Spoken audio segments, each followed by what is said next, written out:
Dari mana kamu nonton apa? Ini lagi kelas. Ini juga bu SPKI dari tadi. Aku mau ikutan nonton dong. Biasanya sini.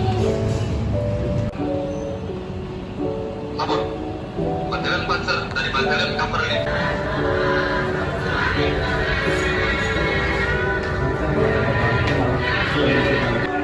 Ternyata masa penjajahan di Indonesia dulu belum sepenuhnya merdeka ya. Kalau menurut buku sih kayaknya belum sepenuhnya merdeka sih. Boleh ceritain nggak? Soalnya waktu SMA dulu aku sering bolos pelajaran sejarah. Ih, makanya jangan sering bolos dong. Gini nih kalau Makanya masuk terus biar paham pelajarannya. ya, soalnya bosenin tahu. Ih, jadi gini loh, Mas tahu ya. Selama yang berlangsung selama setidaknya 22 tahun ini, hampir tidak terjadi pembangunan terkecuali pembuatan sebuah sarana olahraga yang berlokasi di Senayan yang digunakan untuk perhelatan Asian Games ke-4 dan GAMEF atau yang merupakan singkatan dari Games of the New Emerging Sports, merupakan sebuah pesta olahraga yang dibuat dan digagaskan oleh Presiden Soekarno yang memiliki tujuan menyaingi Olimpiade. Serta dalam Orde Lama ini dibangun pula bendungan Jatiluhur, pabrik baja Krakatau Steel. Namun untuk penyelesaian ketiga sarana ini baru terjadi di era Orde Baru. Dalam era ini juga kita bisa melihat adanya pembangunan Masjid Istiqlal serta Monas atau singkatan dari Monumen Nasional yang merupakan sebuah monumen peringatan kemerdekaan Indonesia. Selama era Orde Lama yang berlangsung 22 tahun ini yang dipimpin oleh Presiden Soekarno, di mana adanya sistem presidensial yang berlaku hanya 8 tahun, di tahun 1945 hingga 1949. Terjadinya peperangan dalam menjaga kemerdekaan, segala daya serta upaya yang dilakukan bangsa Indonesia saat ini untuk mempertahankan kemerdekaannya dan berperang melawan agresi militer negara yang saat itu ingin menjajah Indonesia lagi. Terjadi 2 kali pemberontakan yang terdiri dari pemberontakan PKI yang dipimpin oleh Musso di Madiun pada September 1949 dan pemberontakan kedua yang dilakukan oleh Negara Islam Indonesia yang dipimpin oleh Kartosuwiryo pada Agustus 1949. Bahkan dalam periode 1950 hingga 1959 adanya penggunaan UUD Republik Indonesia serta Serikat UUD 1950 yang memiliki nilai dan menganut sistem parlementer di mana kekuasaan eksekutif atau pemerintahan ada pada tangan Perdana Menteri. Dalam periode ini, tahun ini terjadi beberapa pemberontakan, yaitu pemberontakan Andi Aziz pada tahun 1950, pemberontakan Kahar Muzakar pada tahun 1962, pemberontakan PRRI serta pemberontakan Permesta pada tahun 1958. Dalam periode tersebut terjadi pergantian Perdana Menteri yang sebanyak 8 kali dan ada pula kabinet yang memiliki usia jabatan hingga 3 bulan. Dengan situasi politik pada saat itu dan keamanan bangsa Indonesia yang terancam, hampir semua pembangunan yang terjadi sehingga yang membuat kesejahteraan masyarakat diabaikan. Presiden Soekarno sudah mengalami percobaan pembunuhan setidaknya sebanyak 7 kali. Hal tersebut menjadi sebuah gambaran bagaimana situasi saat ini di mana keamanan harus terjaga dan suasana tidak kondusif.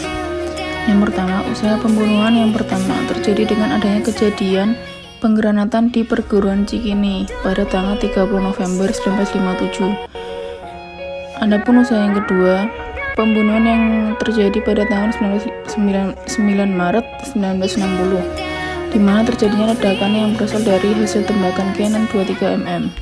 Pembunuhan terjadi pada April 1960, yaitu ketika Soekarno sedang melakukan perjalanan ke Bandung.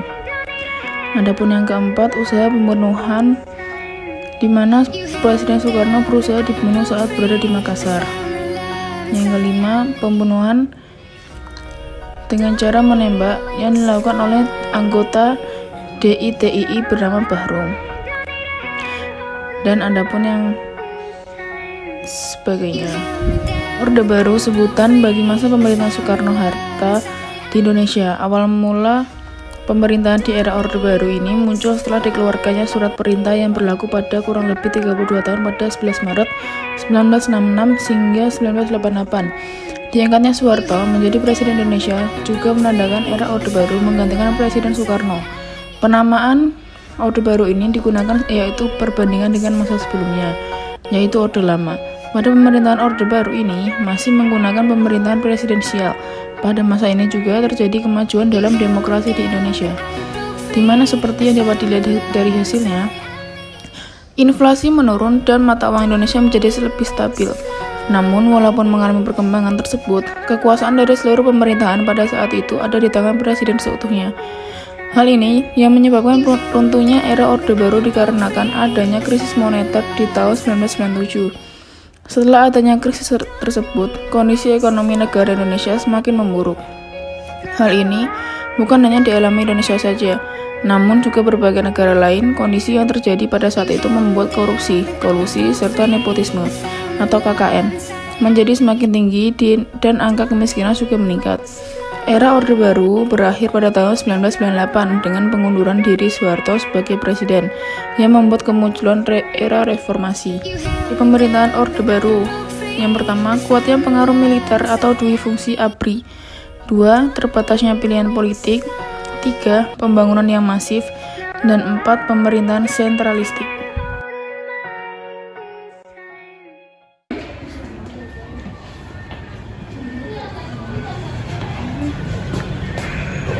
Hai, kamu lagi nonton apa? Ini lagi nonton yang berat-berat nih, dari tadi pusing mikir sejarah. Kayak beban hidupku tau. Iya, berat gitu. Enggak, kita tuh lagi nonton G13KI. Kamu ikut? Boleh. Kemudian ada masa reformasi. Masa reformasi adalah masa perubahan dari masa sebelumnya. Di Indonesia, masa reformasi terjadi pada tahun 1998, yaitu masa peralihan dari Orde Baru, pemerintahan Soeharto ke masa selanjutnya. Reformasi yang ada di Indonesia sendiri terjadi pada tahun 1998, di mana merupakan awal kejatuhan Orde Baru setelah adanya gerakan reformasi dari berbagai elemen masyarakat. Reformasi yang terjadi tersebut disebabkan semakin banyaknya krisis yang terjadi seperti politik, ekonomi, hukum, sosial, dan juga krisis kepercayaan masyarakat terhadap pemerintahan yang ada.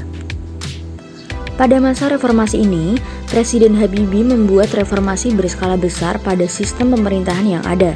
Di era reformasi ini juga adanya pemberdayaan bagi masyarakat sipil dengan penyampaian informasi yang dilakukan secara transparan. Hal ini ditandai dengan adanya pemilu atau proses pemilihan secara langsung untuk presiden dan wakil presiden, kepala daerah, serta anggota Dewan Perwakilan Rakyat atau DPR.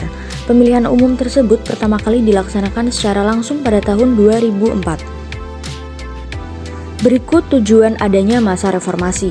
Yang pertama, dengan adanya masa reformasi digunakan untuk menata kembali segala struktur pemerintahan dan kenegaraan, termasuk di dalamnya yaitu perundang-undangan serta konstitusi yang menyimpang dari tujuan yang ingin dicapai serta cita-cita yang diharapkan seluruh masyarakat Indonesia.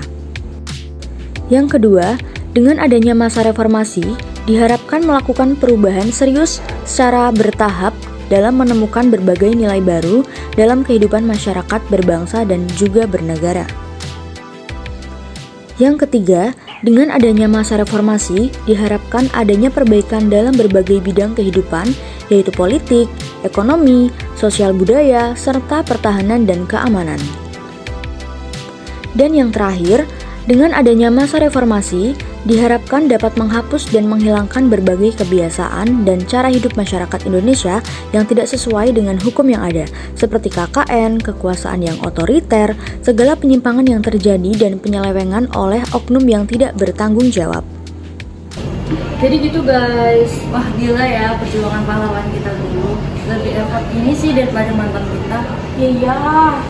Nah iya, kita sebagai generasi penerus bangsa dan generasi yang muda, kita harus membuat bangsa ini bangga sama kita, dan kita nggak boleh mengecewakan para pahlawan yang udah memperjuangkan bangsa ini. Bener banget. Nah iya kan? Yeah, I told you long ago on the road, I got what they waiting for.